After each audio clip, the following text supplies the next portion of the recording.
Hey guys, welcome to Grounded Roots Healing. I'm Jason, and I had a really interesting night yesterday. So, I went to breathwork for the first time in probably 6 months. I've been working a lot, and it just never seemed to line up. We've really enjoyed going to breathwork, Reiki, sound bowls, cacao ceremonies. My wife and I am referring to, and it just would never line up. There'd always be something that would come up when I was ready to go. My wife has been able to attend a few, but I've been away at work, or these are very reasonably priced sessions. So I it's not that I can't afford it either. And I absolutely wanted to go. So I couldn't figure out why. Like, why is the timing not working out? And this particular session was a new location, or a different location, and it's a location where I had gone to a men's retreat. This was a 3-day yoga centered but meditation men's retreat. I had never gone to anything like that before in my life, and for some reason I was compelled to go to it. I went to that, and that was the point. I'd already started down this awakening path and healing journey, but that was the point where I pulled the cork out of the bottle. The real heavy healing started, where dealing with the things from my childhood trauma, and just being vulnerable in front of other people, especially men, and not feeling ashamed to actually cry. Learning how to cry in front of other people and be okay with that. This is where it all started. And it was approximately a year and a half ago where I did this. My awakening was approaching 2 years ago, and that's more like a 3-day full enlightenment phase, and then a slow progressive awakening and healing.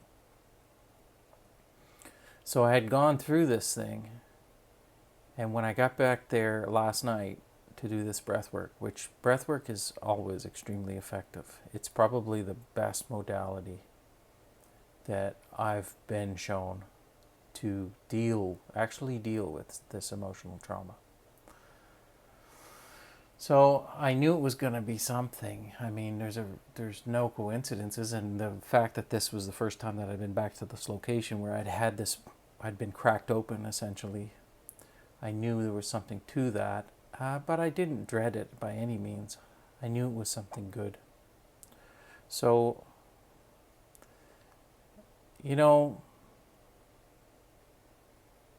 this awakening journey it's a lot more fun when the clarity of why things are happening the way they are, for me, is obvious. So when we come here, when we incarnate into these bodies, we do it to experience a particular style of getting back to source, getting back to God. Call it whatever you'd like. I like God. It's my preferred choice of words. I know it's loaded for some people, but hey, if that bothers you too much, then obviously you're not ready for this content. So you can scroll away. But we incarnate into these bodies to experience a particular path back to Him. It, Om, the witch to which there is no witcher. And so in order to do that, we got to forget. And then we have to endure things that make us get as far away from God as possible. You forget, then you get broken. You get cracked, you get disassembled. You forget how to love, you forget how to trust, you forget how to have peace and enjoyment in your life. This has been my experience. You will suffer untold calamities repeatedly until you get to the point where you're so broken, so finished with all of this, so nihilistic that you don't no longer want to even be here. And that's when you're ready. You have to go to the very bottom. You have to be cracked like a yolk on the trees. It's one of my favorite songs, says. And it's a painful process. We've all suffered through this. So we are fractals of the divine consciousness that is God. You, me, anyone else watching this video, anyone else drawn to this content is going to be one of us. We are, for all intents and purposes, the same being. We are just experiencing it through different avatars, different vehicles in this game, all suffering different calamities and different paths back to Source. So your vessel gets broken. This body, the emotional part of it, the mind suffers, like I said, untold calamities, all kinds of emotional trauma. We're told that boys don't cry and you never let the energy out. This energy is neither created nor destroyed, so it's stored in your body for decades, which leads to dis-ease and, well, endless suffering. The association with the mind and the body complex leads to endless suffering. So the healing journey, when we break this open and we start facing this pain, it's a lot. And that day is when I pulled the cork out for the biggest portion of this energetic stuff. But then I went on to searching for alternative methods to deal with the energy. I went to breathwork, Reiki, sound baths, meditation classes, yoga. I learned about QHHT, quantum healing hypnosis, shamanism, and etc. I have dove deep into this field, trying to find ways to process all of this old energy that was left in me. And frankly, there is no better way than breath work. And especially when they do what they did last night, which was combine it with Reiki.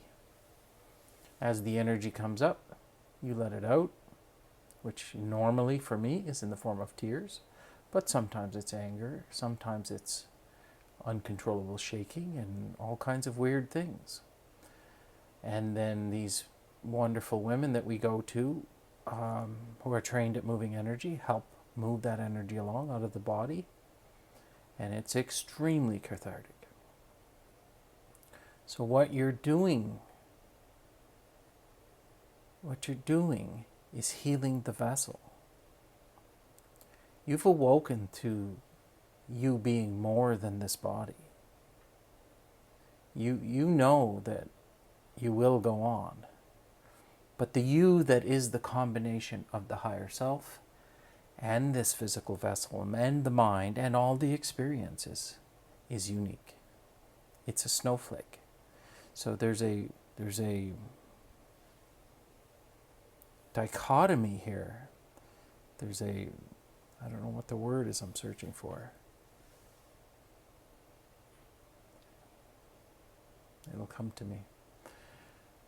But there's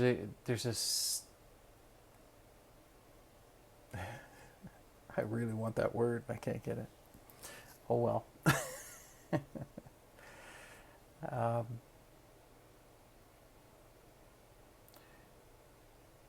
we repair these vessels. We repair the mind-body complexes. And you... I don't know what happened right now. I just lost all of my train of thought. It just went poof.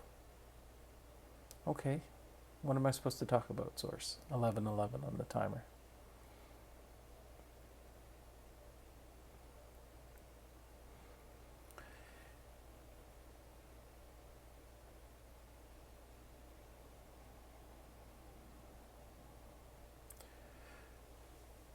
So I blew the top off that bottle, and all this energy started coming out. And it was overwhelming. And as I went to breath work and I started releasing this, I went to countless sessions. I don't even know how many, as many as they offered. We did, like I said, all the other stuff that I rhymed off. And I slowly started to repair the trauma, the damage that had been done. I put myself back together. And we do this in order to hold more of our higher selves. So these vessels, if they are vessels, are containers. In order to hold anything of your higher self, the container must be sound. It must be put back together. Otherwise, these traumatic events form cracks in the vessel, and your higher self just leaks out, and you cannot embody more of it down here. So you start repairing that. You start putting it all back together. And, I've often equated this to the Japanese art of kintsugi, where they repair dinnerware, vessels, cups. Porcelain cups, they glue them back together with gold. It's a painstaking process, and these, mass-produced dinnerware pieces become works of art, like a puzzle. So this is what I've been doing. I've been cleaning all this up, gluing my pieces back together. And I've gotten to the point where I'm pretty well repaired. I can hold a lot of light on a much more consistent basis. And, this entire thing was to show me how far I had come. I wasn't able to attend these so that I could go there and I could see, when I did this breath work, how much farther I was along than the first day I spent in that particular location. I was a broken, destroyed man, scared, terrified of what was coming. I was no longer in control. I was completely at the mercy of all of this old pain coming out of me, and I couldn't stop it anymore. And I was terrified that I was never going to be able to function in this 3D matrix ever again. And then the work started, like I said. And then now we go back to this place, and I cried. I cried a lot. But what I really noticed was I was crying for other people in the room. What I really noticed was how much my sensitivity had increased to energy. I could feel when the Reiki practitioner was coming close to me and which part of the body they were going to work on. I could feel the energy move and the temperature changes and vibrations. I could feel the pain of the person two rows past me on the left, and somewhere else on the right, up to in a certain direction. I almost had like echolocation for energetic pain, and I could help them move that energy. I could breathe that into my heart center and transmute it. And what that feels like is tears and pain, like it's your own. This is what an empath is. But the difference now being I now know where that's coming from, and I just do what I'm good at. Take it in here, turn it around, and send it back with love. And wow, like I did not feel like a fish out of water. I did not feel afraid of what was to come. I knew there was going to be a difficult time, but it was okay. I have the skills to handle this. I have grown and healed so much that it put me in a state of emotional upheaval, I guess. I had to tell the practitioners of this. This was important to me. How useful and crucial they were in my healing journey. It's unbelievable. But also how proud I am of myself and how much work I've done. I know it. I'm reassembled. The vessel's there. Now the next part of this awakening journey is what I've talked about in my last few videos, and that's rewriting the code, all the circuits that's been burned into us from society. I've gone through a lot of these, but there's still a lot more, and though that manifests in your life as like overreaction or getting angry quickly or many other ways. And what it is a circuit or a coping mechanism that you've learned normally as a child in order to deal with difficult situations in your life or any situation. It's a program, and when the program is executed and run, it keeps going. So the next stage of the awakening journey is to get some space between the higher you and the mind, the brain. That circuit that wants to be applied to a particular situation in your life, you want to get some space so that you can apply wisdom as opposed to reaction. And all of this comes back to one thing.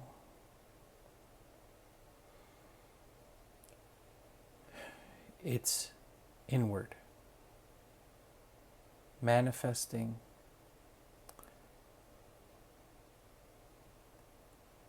stuff into your life. I mean, it's the wrong way to look at it. What you want to do is heal the vessel, come into alignment, balance your masculine and feminine. Alignment, alignment, alignment. This is the key to everything. I think it's Matthew 6:33. Seek first the kingdom of heaven and his righteousness, and something like all the world's blessings will be upon you. It's a rough translation, and that's off my memory, so. But what does that mean? Seek first the kingdom of heaven. And then you have Luke 17:21, where God or Jesus says, the kingdom of heaven is within you. So there it is in a nutshell. Seek first the kingdom of heaven, and the kingdom of heaven is within you. If you go inward, you go into heart-centeredness, you heal all of this stuff. Your outward reality has no choice but to align itself. Alignment, alignment, alignment. This is the answer. Don't seek affirmations. Avoid doing all of the work. The manifestation, the things that you so desperately think you need will come as a byproduct of your healing. This is the way. It's obvious to me. If it weren't this way, all of those people making videos about how to manifest millions of dollars would all be millionaires. And they're not. So it's quite obvious, if you look at them, that it doesn't work. You know. And there's a few of them that show a lot of success. Well, it's very easy to show success. You don't necessarily have to be successful in order to look it. And by definition, success is not what you accomplish on the outside. It's how healed you are on the inside. That's it. Seek first the kingdom of heaven, and heaven is within you. That's it. That's all you need from the Bible. Anyway, I think I'll leave it there. Like I always say, guys, I hope this video finds you well. I love you all, and we'll see you soon.